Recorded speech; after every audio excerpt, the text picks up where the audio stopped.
G'day, I'm Brad and this is Hayley, and together we are Our Australia Trip. Now we travel around Australia full time in our Land Cruiser and Kedron caravan. If you missed our last episode, you can check it out by clicking up in the top right hand corner. In the last episode, we reached Sandy Cape, which is the northernmost point of Fraser Island. Our time at the top was short-lived, as the tides forced us to cruise back down the coast and find a campsite. Now we passed back through Ngkala Rocks, and as you can see here, it doesn't take too much for a bit of traffic to build up, so it pays to drop your tyre pressures down to avoid getting stuck. It looks like some nice swimming spots down there, hey? Nice. But we're actually stopped here because there's some people bogged ahead of us. We're just on the track back through Ngkala Rocks, so hopefully we're not stuck here for too long. The tide's coming in.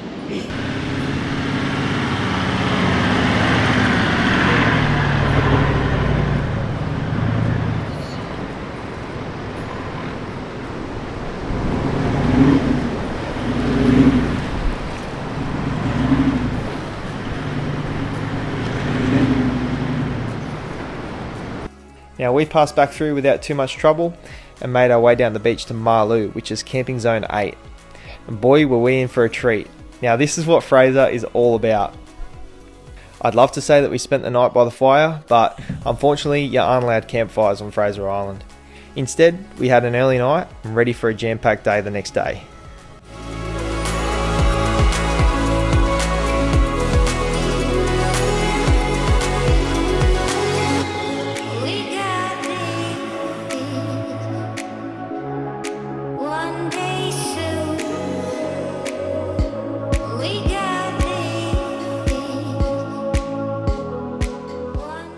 The morning was spent the same as the others, fishing, swimming and waiting for the tide to go out.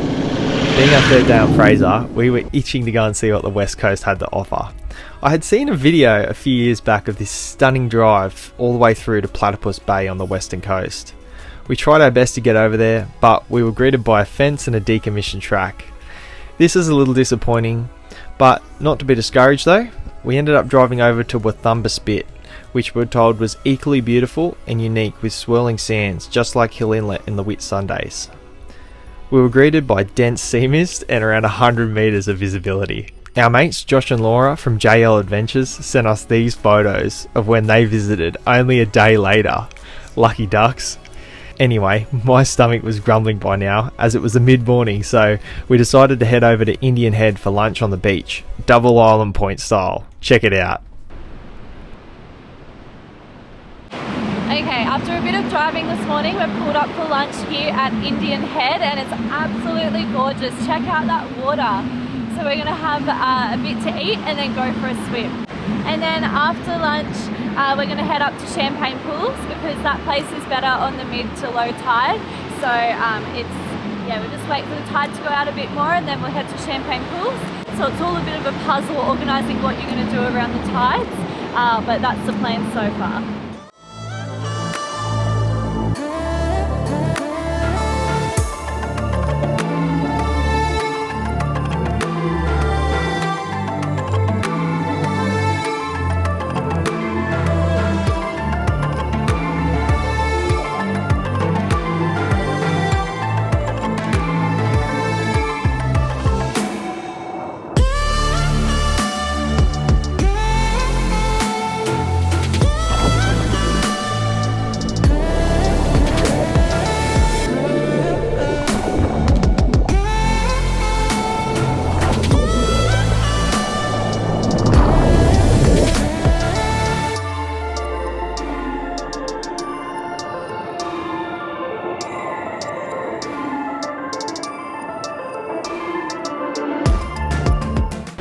We've just made the kilometre or so drive up the beach from Indian Head, and now we're at the Champagne Pools, and I think we've picked it pretty well because the water's really blue and there's just enough water spilling over into them. I think it's low tide at the moment, so apparently this is the best time to come. And I can see a little pool down there with our name on it. Let's go and check it out.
We're just coming to the end of our third day here on Fraser Island. We're having an absolute blast. It's been the best. I thought I'd show you around camp and how we're actually camping out of the Land Cruiser, because obviously usually we tow a caravan and all our life is in that caravan and we know where everything is. Didn't bring the caravan because we wanted to get to further places on Fraser without the hassle. We'll show you a bit around camp. It's pretty basic to start off with. We've got a King's, I think they call it the Big Daddy swag, and I just borrowed that off my little brother. It's worked a treat though. It's exactly what you need. It's probably too big inside for just the two of us, but it does its job. We literally just move it in under the awning at night. We picked a pretty good weather window, and that was part of the reason of us coming here, is if it was going to be absolute shocking weather, we just weren't going to come. So it was nice to be able to pick our window and not come here when it was torrential rain or crazy wind. So yeah, we've got that. We've got just the awning that we've got in our car, which is an ARB 2.5 meter awning. Essential if you're camping on the beach is the sea gear mat. I haven't worn shoes since we got on the island, and this is part of the reason, because it just stays clean. Your feet stay clean when you're walking on this, and you keep the sand off everything. That paired with the muck mat is just perfect. Yeah, we've just got the angle. Pretty much on the other side, we've got all the stuff that we usually carry, that you might have seen in our four-wheel drive rig rundown. The Land Cruiser has come into its own with its fuel capacity, because fuel here on the island, this is the 26th of October, and you can pay $3.50 a litre for diesel if you're coming over here. So we've burnt roughly 80 litres or 70 litres in 3 days, and we've got 180 litre capacity. So we're going to be able to get halfway down the Sunshine Coast before we run out of fuel, which is awesome. So that's saved us big dollars having a refuel on the island, because I did see people getting fuel today and I felt sick for them. One thing I should say is that we hadn't booked anything until we were in Rainbow Beach, because it was a pretty spontaneous trip, just watching the weather and everything. We only booked like when we got to the island, so we're literally booking for the sites that we're camping on that day.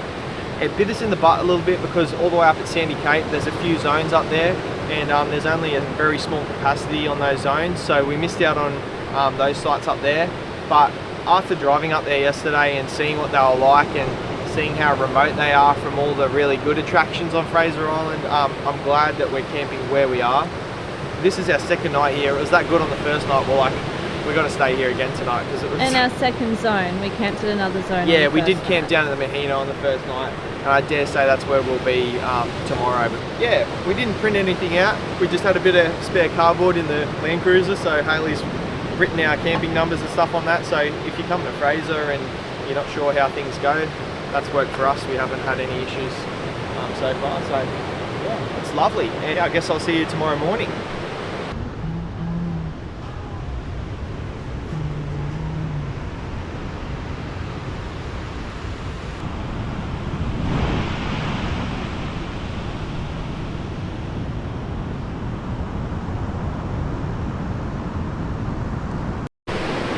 I just went for a quick dip to cool off down the beach, and like 50 meters in front of me where I was swimming, there was like a shark that just shot through the wave. So I'm gonna put the drone up. Hopefully that means there's fish about, and see if I can spot him or some fish. Crazy.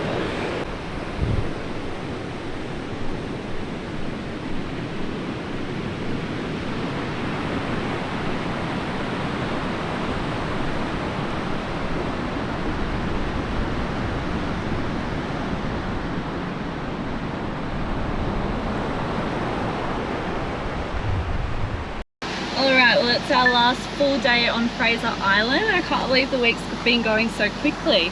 It's just been so much fun, so time flies when you're having fun. Yeah, we've really enjoyed our time here, and we've just been waiting out for the tide to go out this morning so that we can get moving again, but not complaining having to sit around waiting. Like, that's my favourite part of this trip, is just being forced to stay put, watch the waves, veg out for the morning. Yeah, it's been so nice, but it's absolutely stinking hot now. We can't sit around for any longer. Like, even though there's water right there, and we have been going in, but only really shallow because it's like sharky, as we saw before, and dangerous. So we're keen to get moving, go for a proper swim. So on the agenda today is Eli Creek. So excited for that. We haven't even done that yet. So we're going to head down there and spend this afternoon there, and probably tomorrow morning as well. So I've got a camp zone booked a little further down near there. Let's go. Right, let's hit it.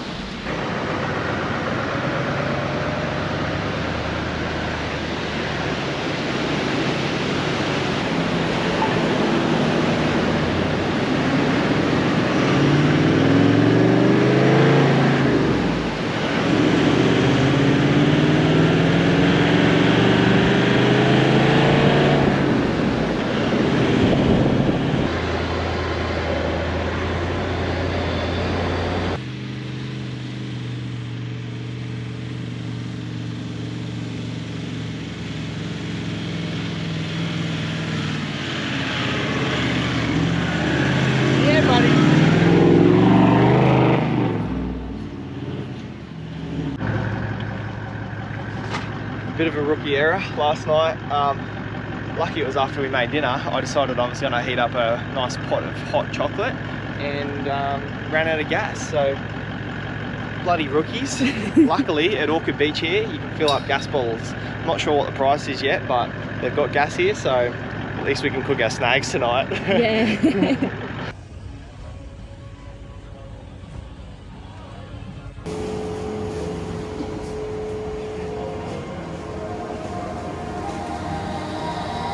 Driving through the New York rain, roll down my window and let the rain in. You call me by my name, too late to turn home. What do you love? I love planes. And what did you just see? A plane. Well, actually Brad saw, he saw someone putting out cones out on the beach, and he said the plane's landing. I was like, what, where? But you're very observant, Brad, and he spotted, it looks like a pilot putting down cones for the runway. And then I spotted the plane in the air. Why do pilots have such high white socks? Because they're professional. Oh, okay. Alright. That makes sense. Well, here he comes.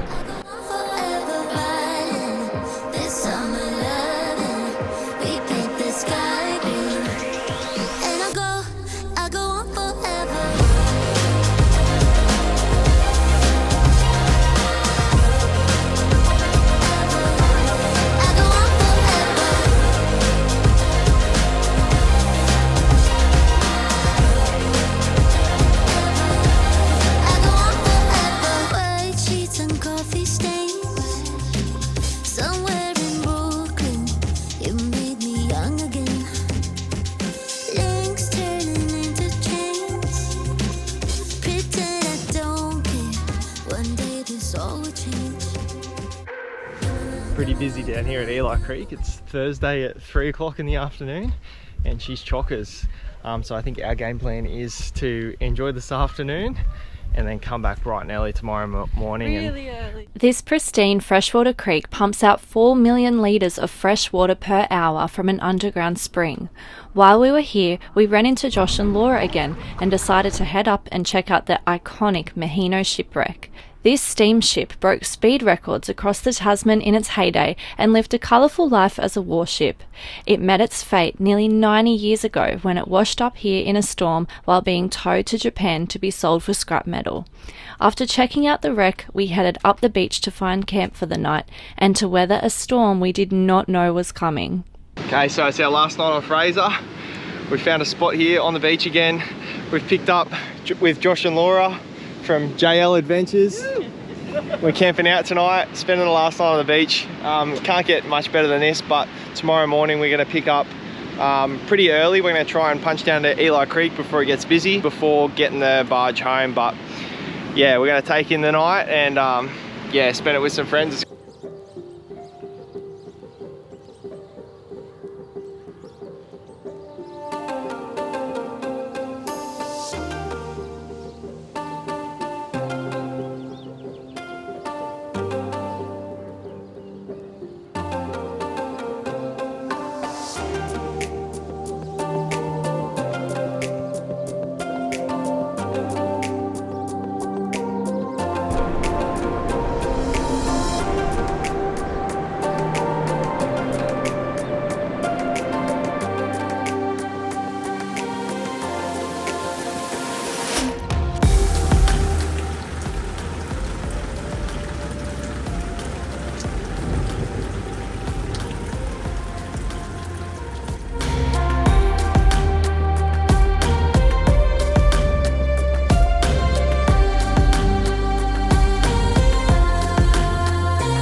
Come down to Eli Creek this morning.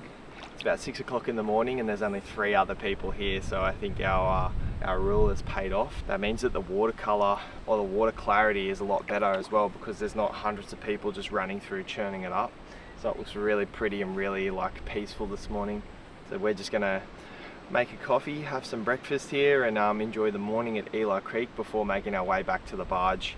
We were going to go to Lake Mackenzie, but it's about a 2-hour detour and it's going to be Friday afternoon, and if anyone knows about the Sunshine Coast and Brisbane traffic, knows that it's something to avoid. So we're going to be wise. We've already done Lake Mackenzie and we will be back to Fraser Island because it's just been the best time.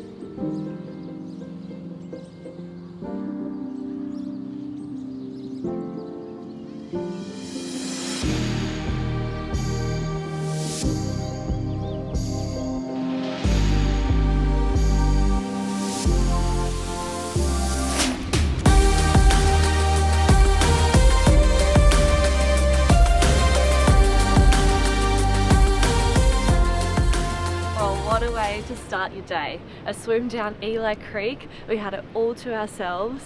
It was so beautiful. The sun was coming in over the trees. Oh, top way to finish our time on Fraser Island. And how was your time on Fraser? It was so good. I've always wanted to come here. We finally made it and it exceeded expectations. Like, we've just had the best time. We'll definitely be back. And I second that. Okay, so that's it for Fraser Island now. Thanks so much for watching. Make sure you give us a like or a comment or even a subscribe, and we'll see you in the next video. Cheers!